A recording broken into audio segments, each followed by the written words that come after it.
Look at them. Our little girl and her first boyfriend. They look good together, don't they? They're so happy. I don't know, T.C. I mean, I always thought that Chad liked Whitney and that Whitney felt the same way about him. Well, you thought wrong. Maybe. Do you think maybe that you're pushing this? Pushing? This Chad and Simone relationship. Now, why would I do that? So that Whitney won't go out with him.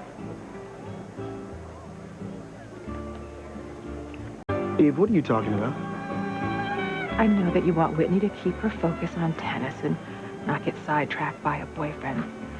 So that's why I have to wonder if perhaps subconsciously you're pushing this Chad and Simone thing so that Chad and Whitney won't get together. I am not pushing anything. You're way off base. Oh, well, I'm sorry you feel that way. Whitney isn't interested in Chad. She is totally focused on her tennis. Now, why would she put all that time into tennis and just throw it all away? Someday our daughter's going to be on top and she's going to be a champion. Honey, I don't want to argue with you. But did you realize that whenever you talk about Whitney and tennis, that you could replace her name with yours? Whitney loves tennis. It's her life. And why would she spend all that time in practice if she wasn't on fire for the game? Because she loves you. And she wants to make you happy. Excuse me, sweetheart. I don't think I need to listen to this.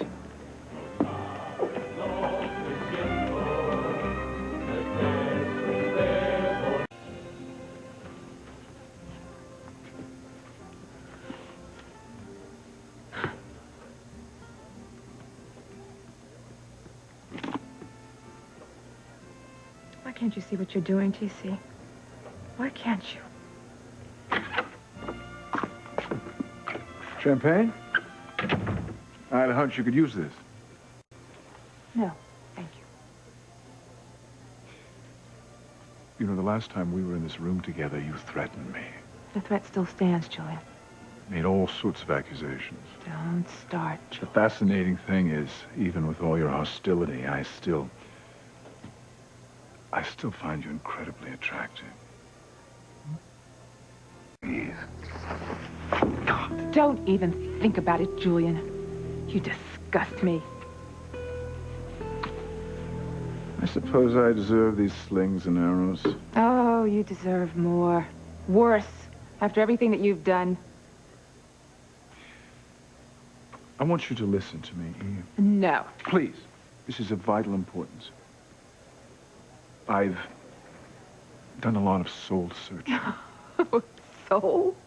You? No, I'm serious. I'm serious. When I was gone, when people thought I was dead, I spent almost all my time thinking, going over my life, thinking about mistakes I'd made, things I'd done wrong. Maybe you should tell it to Father Lonigan. And the one thing I realized, even this is what is terribly important, the one thing that was crystal clear to me was I should have stayed with you. God, I despise you, Julian. You nearly ruined my life. Well, Fortunately, that's all in the past, thank God. And I have my family. I have TC and my girls, and I am very happy. So just leave me alone. I simply wanted you to know. Oh, I know what you wanted, Julian. I don't even know how you have the nerve to even think about it. You're right. Yeah, I was wrong. But you were the best thing that ever happened to me. I should have stood up to Father. I should have been stronger. Yeah, but you weren't. You let your father control you, and you used me.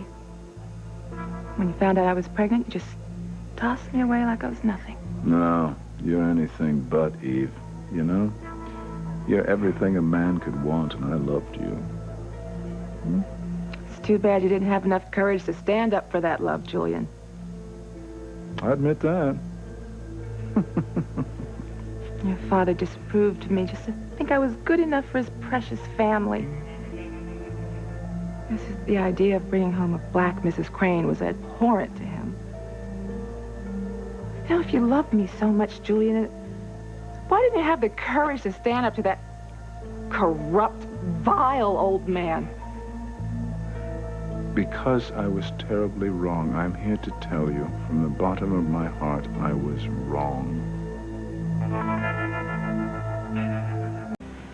Well, you're good, Julian. I could almost believe you're sincere.